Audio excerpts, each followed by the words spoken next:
El Independiente Podcast.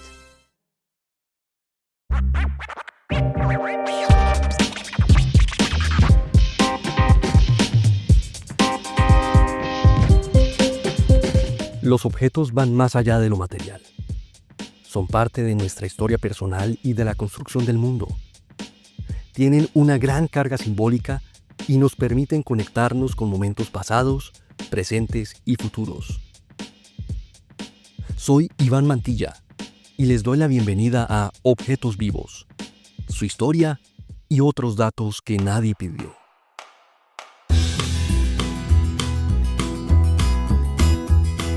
Historias de objetos que no volvieron, cosas que guardamos, otras se perdieron. El reloj digital, calcomanías y amuletos glow in the dark, estrellas ninjas y el robot espacial.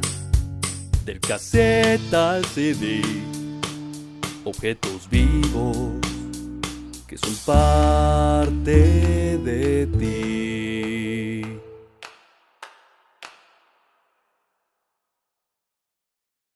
Los cafés en las mañanas con mi esposa son sagrados y se han convertido en espacios para contarle historias. De pronto ya le he contado muchas, incluso las repito. Sin embargo, ella, de quien ustedes me oirán hablar muchas veces, siempre me presta atención. Precisamente, hace unas semanas, me dio por contarle una de esas historias que de alguna manera me llegan a la mente a través de hipertextos. Es decir, información que salta a otra información creando contexto. Mi relato empezó por un objeto. Entonces la emoción se apoderó de los dos, recordamos eventos de nuestra infancia y ella me dijo: cuenta estas historias en un podcast sobre objetos. ¿Sobre objetos?, le pregunté. Claro, tú siempre hablas de objetos porque te encantan. De ahí surgió la idea de crear este podcast.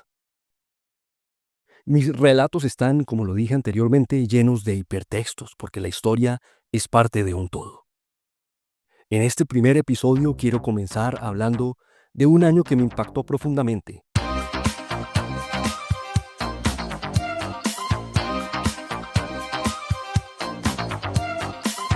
En 1985 yo estaba muy pequeño y, de pronto, las cosas que les voy a contar son parte de otros cuentos de los que he tenido la fortuna o el horror de haber sido testigo. Yo crecí, como muchas personas de mi edad, con la televisión. De hecho, en Colombia, solo había dos canales, el 1 y el 2. Cadena 1. La parrilla de contenidos estaba repartida en franjas horarias y los fines de semana, cuando teníamos mayor acceso al televisor, veíamos programas importados como He-Man, Transformers o G.I. Joe. Es más, me acuerdo que debajo de los overoles de pana que mi mamá me ponía, muchas veces llevaba puestos calzoncillos con motivos de los personajes de esas series animadas. En esa época la televisión reinaba sobre todos los demás medios, a tal punto que a veces los niños terminábamos expuestos a la información de los noticieros, que en este país, desde que tengo uso de razón, siempre han incluido en sus agendas temas nacionales como el fútbol, política, narcotráfico, conflicto armado, corrupción y una que otra nota de color. A nivel internacional, la cosa era a otro precio porque la Guerra Fría estaba presente. Así un niño de mi edad no la entendiera.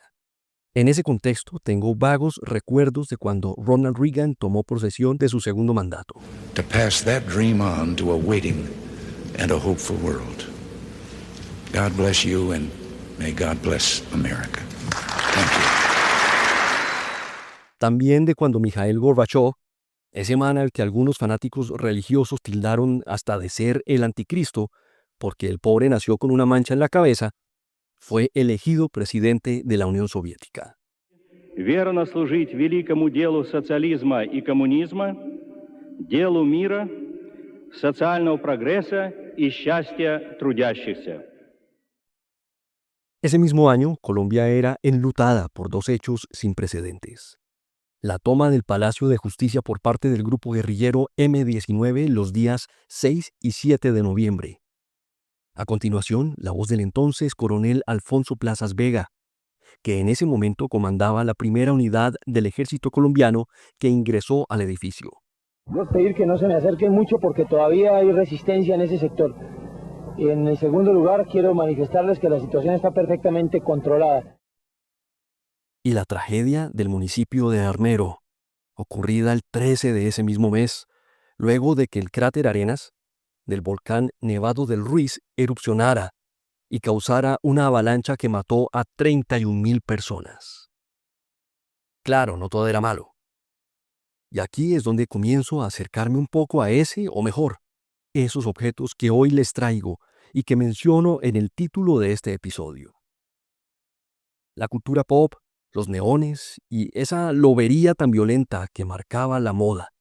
Porque eso sí, no podemos decir que las hombreras y los pelos de la gente fueran precisamente modestos. Esta cultura era, como los enlatados televisivos y gran parte del cine, importada sobre todo de los Estados Unidos, o por lo menos tenía su tinte anglo.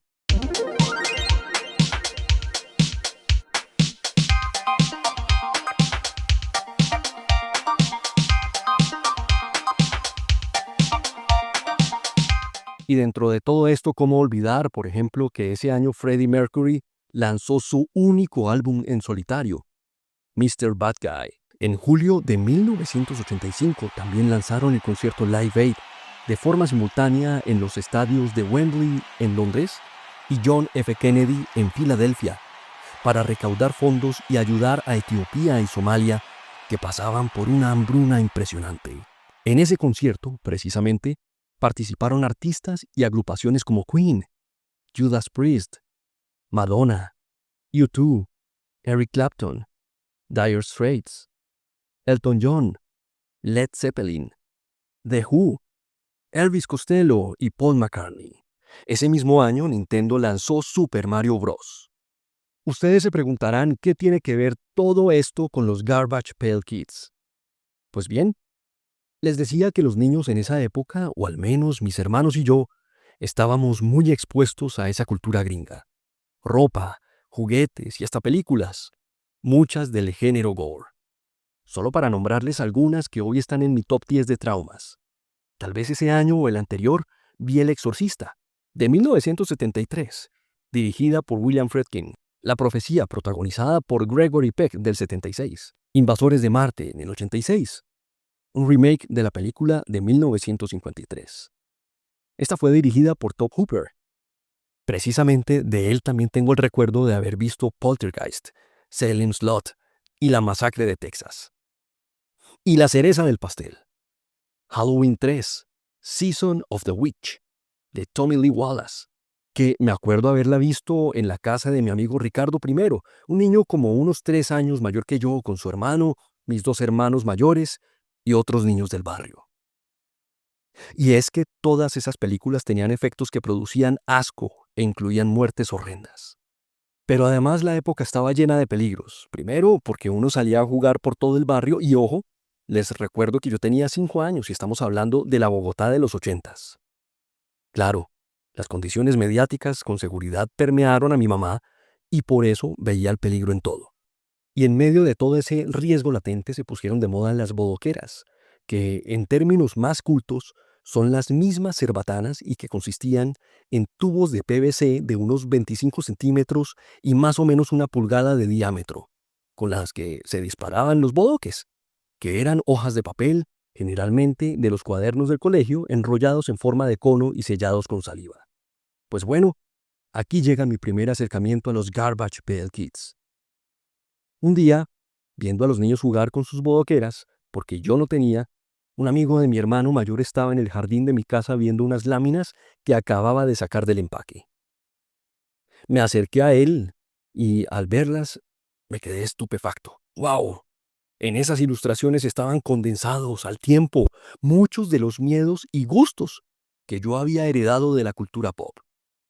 Lo primero que se me ocurrió preguntarle a ese niño morboso y patán que se llamaba César fue quién era el autor de esas piezas. Me respondió que fueron creadas por un señor que odia a los niños porque le sacaron un ojo a su esposa con un bodoque. Y por supuesto, yo le creí la historia.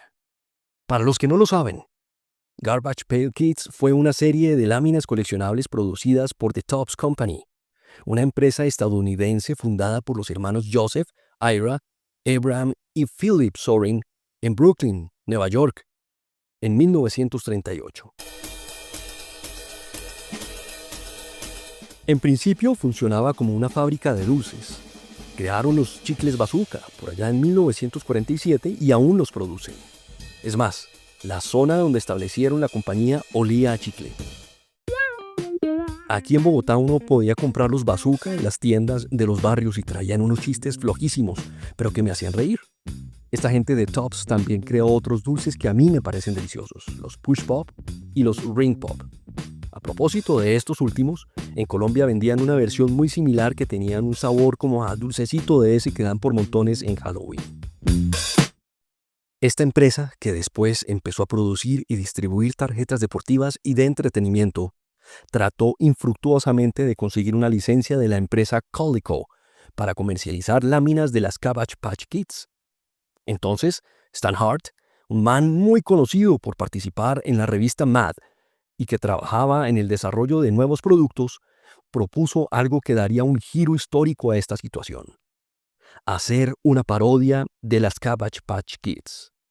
Ahí nacieron los Garbage Pail Kids, como resultado de un trabajo conjunto entre Art Spiegelman, Mark Newgarden, John Pound, Tom Bank y Jay Lynch. En una entrevista para el documental titulado 30 Years of Garbage Pail Kids, Newgarden dijo que se trataba de Fuck You Products. Los Garbage Pail Kids fueron una serie de láminas coleccionables producidas por Topps y publicadas por primera vez en 1985. Un año después, Coleco, la empresa productora de las Cabbage, los demandó. En el 87 salió la película titulada The Garbage Pail Kids, The Movie, con muy mala recepción por parte del público, y en 1988 hicieron lo propio con una serie animada que tampoco logró cautivar a los televidentes de la época, aunque, en mi criterio, esta última sí vale la pena verla.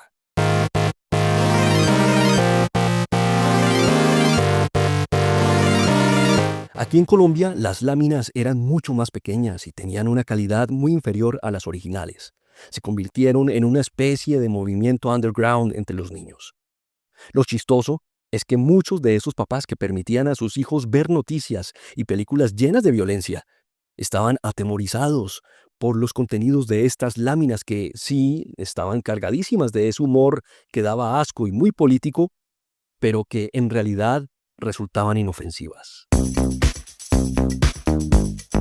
Antes de finalizar este primer episodio de Objetos Vivos, quiero contarles de una obra que me regaló mi esposa. Se trata nada más y nada menos que del libro Garbage Pail Kids, publicado por Abrams en 2012. La introducción fue escrita por Art Spiegelman y el epílogo por John Pound, dos de los artífices de la génesis de estas láminas. Está ilustrado con láminas de muy buena calidad y que fueron publicadas entre 1985 y 1986. Además, la chaqueta está fabricada con las mismas características y el material de los empaques originales y tiene, ojo a esto, una impresión del chicle con el que venían. Lo recomiendo como una pieza obligada para las personas a las que les gustan estas ilustraciones. Con estas ilustraciones aprendí a disfrutar un tipo de humor que no conocía. De alguna manera me hicieron madurar un poco respecto a la delgada línea que separa la sátira del morbo a través del gore, mediante representaciones que para mí eran tabúes.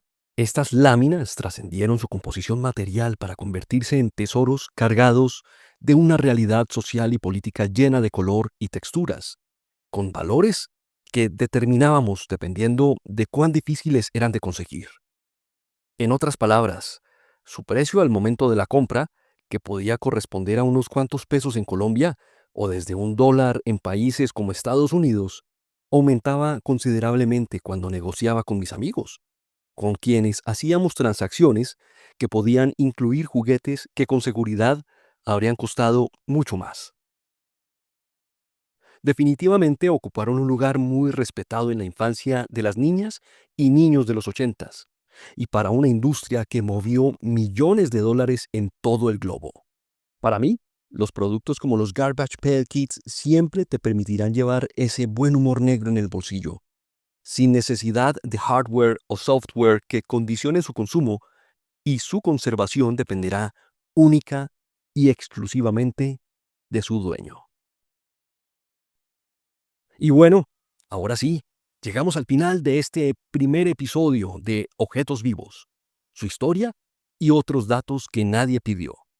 Síganos en Instagram como objetos.vivos. Objetos vivos que son parte de ti.